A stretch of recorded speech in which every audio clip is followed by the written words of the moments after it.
बच्ची से रेप और हत्या के आरोप में ई रिक्शा चालक को कोर्ट ने फांसी की सजा सुनाई है। 10 साल की मासूम बच्ची के साथ हैवानियत, बर्बरता, वहशीपन की वह दास्तान जिसे सुनकर आपकी भी रूह कांप जाएगी।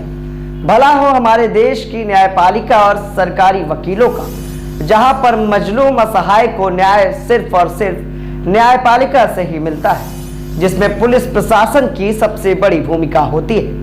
और आज अपराध की इस स्टोरी को हम आप तक अपने चैनल के माध्यम से पहुंचा रहे हैं, जहां विशेष शासकीय अधिवक्ता शशि पाठक एवं न्यायपालिका के विशेष न्यायाधीश श्याम मोहन जायसवाल एवं अलीगंज थाने के पैरोकार मोहित राजपूत ने पीड़ित को न्याय दिया है और कोर्ट ने ऐसी सजा सुनाई है कि इस तरह की हैवानियत करने वालों की रूह तक कांप जाए।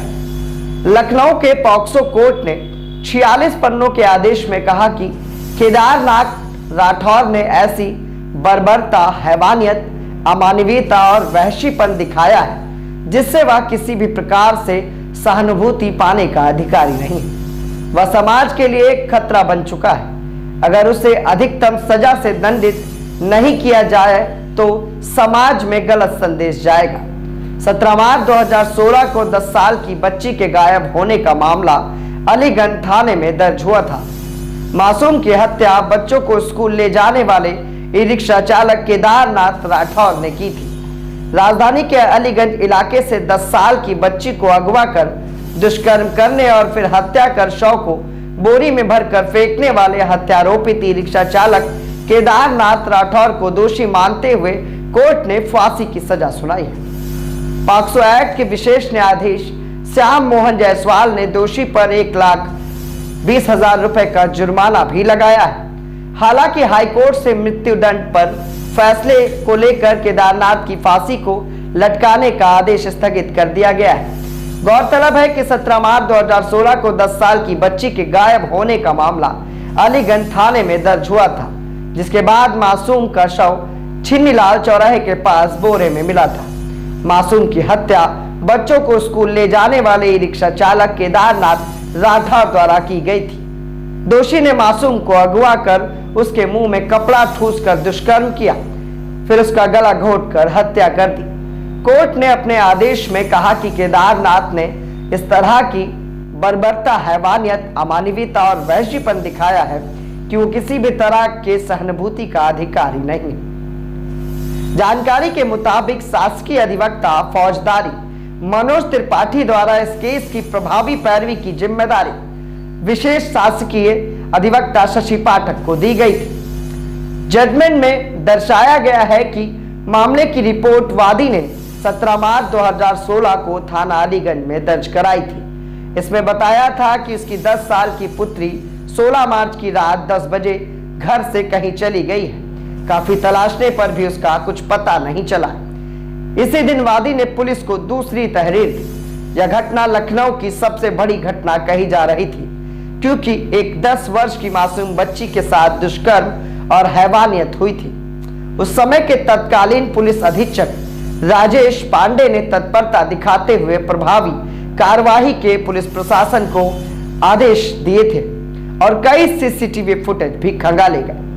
अलीगंज थाने के पैरोकार मोहित राजपूत की इसमें काफी बड़ी भूमिका रही है, जिन्होंने समय समय पर साक्ष्य संकलन किया और घटना से जुड़ी हर छोटी से छोटी बारीकियों को न्यायालय तक पहुंचाने का काम किया। न्यायालय के आदेश में दर्शाया गया है कि दोपहर 3 बजे पता चला कि छन्नीलाल चौराहे के पास बोरे में लड़की की लाश मिली है। लाश और कपड़ों को देखकर पता चला कि वह उन्हीं की बेटी है, जिसकी हत्या करने के बाद सबूत मिटाने के लिए लाश को बोरे में भरकर फेंक दिया गया है। पुलिस ने मामले में अज्ञात रिपोर्ट दर्ज की थी। विशेष शासकीय अधिवक्ता शशि पाठक द्वारा प्रभावी पैरवी की गई और बहस की गई। इस मामले पर पीड़ित को न्याय भी मिला। विशेष शासकीय अधिवक्ता शशि पाठक के कथन के अनुसार, यानी कि जजमेंट में जो कहा गया है उसके अनुसार, एक 10 वर्ष की मासूम बच्ची के साथ उसकी मासूमियत का फायदा उठाते हुए निर्दयता, क्रूरता पूर्वक सुनियोजित तरीके से बहुत सी ही बेरहमी के साथ बलपूर्वक शारीरिक संबंध बनाया गया था, जिसके कारण उसकी योनि ही फट गई। आरोपी द्वारा घटना कारित करते समय पीड़िता जब दर्द से चीख रही थी तो उसकी आवाज को दबाने के लिए उसके मुंह में कपड़ा ट्रेस कर उसका मुंह बंद कर दिया गया, जिससे दम घुटने के कारण बच्ची की मृत्यु हो गई। यौन कुठा की पूर्ति के लिए उसके शरीर को हर जगह से नोचा गया। इस कुकृत्य के दौरान पीड़िता ने जो असहनीय दर्द और पीड़ा सही होगी उसकी केवल कल्पना ही की जा सकती है। आरोपी घटना के समय 59 वर्ष का व्यक्ति था। वह छोटे बच्चों को स्कूल ले जाने और लाने का काम करता था या मोहल्ले के बच्चों को टॉफी देने के बहाने उन्हें गलत तरीके से छुआ भी करता था। इस प्रकार आरोपी ने न केवल पीड़िता का विश्वास तोड़ा बल्कि उन अभिभावकों का भी जिनके बच्चों को वह स्कूल ले जाता था का विश्वास तोड़ा। इस आयु के व्यक्ति से समाज ऐसी घटना की कल्पना भी नहीं कर सकता था। इस प्रकार उसने समय रूप से पूरे समाज के विश्वास को तोड़ा है। आरोपी द्वारा अपराध कारित किए जाने के पश्चात किसी प्रकार की घबराहट या भय प्रदर्शित नहीं किया गया था, बल्कि उसने अपना कुकृत्य छुपाने के लिए पीड़िता के शव को एक बोरी में भरकर बैटरी रिक्शा पर रखकर घटना स्थल से कई किलोमीटर की दूरी पर ले जाकर फेंक कर आया था। डीपीओ द्वारा प्रेषित रिपोर्ट में भी आरोपी के पूर्व आचरण का जिक्र है, जिसकी पुष्टि PW12 के बयान से होती है। आरोपी द्वारा जिस प्रकार से अपराध को अंजाम दिया गया है वह किसी प्रकार से सहानुभूति दिखाने योग्य नहीं है। वह कठोर से कठोर दंड दिए जाने का पात्र है। ये पैरवी थी जिला शासकीय अधिवक्ता शशि पाठक की। जिरा हुई, बहस हुई और पीड़ित को शासकीय अधिवक्ता शशि पाठक ने न्याय दिलाया। पॉक्सो एक्ट के न्यायाधीश श्याम मोहन जायसवाल ने कड़ी सजा सुनाई और पीड़ित परिवार को न्याय मिला। उम्मीद है हमारी ये स्टोरी आपको पसंद आएगी और उन सभी की भूमिका के लिए उन्हें एक सल्यूट तो बनता ही है जिन्होंने लंबी लड़ाई लड़ने के बाद उस पीड़ित को न्याय दिलाया। इससे कहा जा सकता है कि न्यायपालिका पर आज भी लोगों का विश्वास बना हुआ है।